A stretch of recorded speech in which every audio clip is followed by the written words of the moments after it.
And I think the coolest part about FitDrop is that every post is very authentic. I think a lot of Yes. the times when people are trying to shop, they get really intimidated by seeing models, influencers, right? But the really cool part is as a brand owner, you can be authentic and really show what your clothes look like. And it's very easy to That's really quickly get good. attraction to go to your website specific from the tags, which is really cool. Yeah, that's a great feature actually. I hadn't even considered that because I mean, I think you explained it that it it sends you a notification much like Be Real, where Yeah. you in a moment take a photo of your fit. It's like, okay, what are you wearing today? I'd love you to expand upon um that fact a bit more about the fact that it is more authentic. What do you believe, Ethan, is the effect of that of having a social media situation that's more authentic, especially for business owners, people with a personal brand or brand owners? What do you Yeah, for believe? sure. I think it's just vulnerability. Like people see that what you're selling is something real and it's something for them, right? I think a lot of the times we've been talking to users, and the biggest thing that they love about the app is obviously one that like all of the fashion they're seeing is from real people. It doesn't look edited. It doesn't look like it's professional from Mm, models or anything. And it also gives them kind of like a sense of how it would look on them. Maybe they can compare their body size to another person, something realistic, right? And they can see how the clothes look. Another thing is with our notification, a lot of people say that it actually gives them motivation to put outfits together to try to get their style better cool. because they want to kind of keep up with that notification.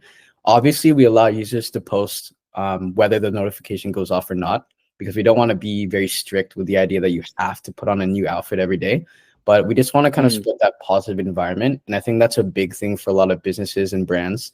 If you kind of market yourself as human, like as a person, right? You're not trying to fake what you're not, and you're being honest and authentic about your products, mm. about you as a founder or an owner. I think that really attracts a lot of customers. And I think it's definitely one of the reasons why we blew up. Definitely like a lot of the videos I made, I talked about how I spent my life savings or how I'm like in college struggling. And I think that's the beauty of like humanity. It's like people love helping others and they like seeing, a way they can quickly help if you're going through something. And just being yourself. And I think that's the best way to definitely market.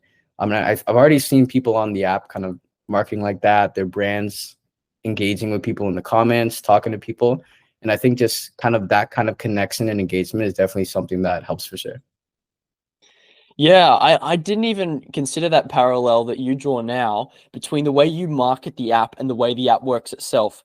That you showed your own vulnerability and personal story in order to market it, and that is what went viral in the end. And the same goes for the brand owners that are out there. I see a lot of polished stuff up for many streetwear brands, and it's great. Like polished stuff's good, and it's important, I think, to put out quality. I think that's the main worry behind a lot of their decisions, or the main motivation, the motivating thought is that I want to put something of quality because I care about my audience. And it's a really genuine sentiment. And I think that we maybe need to redefine our definition of quality to share something that's more raw. Because sometimes I think if in the minds of some brand owners, if it's not so edited and you haven't spent 2 hours on one post and all these types of things, that's low quality in their mind if they haven't done that. Whereas it actually, I feel like I like to define quality as the value that you bring to your audience. And sometimes one can bring more value to an audience by providing something that's more raw, that's less edited, that's maybe less to the standard of quality as we used to define it. And so, yeah, I think I mean, you're the best example of anyone, Ethan, For sure. that you share your personal story and something that's more raw about, yeah, I'm a struggling uni student and I just spent my life savings on this app. That goes viral. So too could your brand if well, this is me just right now. Like, we're not in the studio, there's no lighting. I'm going for a walk. Or heck, I mean, like, this podcast is for brand owners that still work day jobs. They still work a 9 to 5. Maybe you're, on your way to work. I don't know if you're able to wear that crazy fashion to work, but I mean, if you are, maybe it's you at work, and that's part of your story, and that's part of the raw nature that people buy into, and the app encourages. And I think that's fantastic. It's so good. For sure, yeah, I appreciate that. No, like, genuinely, if you show people you're trying and you show people that you're doing something, it'll always work out. I promise you that for sure. We've been at this for quite a while, and it seems like an overnight success, but it's those pieces that you're doing every day, trying to do something better and That's better. right.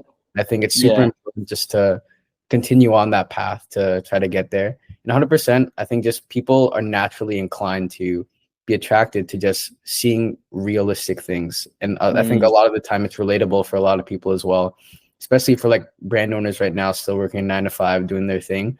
I think it's even better seeing that journey. I think especially for like a personal brand, just kind of seeing the back end, behind the scenes, things like that, something for sure. Hey, if we haven't met, my name's Elijah, and I am obsessed with helping streetwear brand owners turn their side hustle into a full-time career. The conversation you just watched is one small part of a greater podcast episode. And so if that is something that interests you, if you enjoyed this video, click on the link that's on screen now and it will take you to the full podcast episode. You're going to love it, and I can't wait to see you there.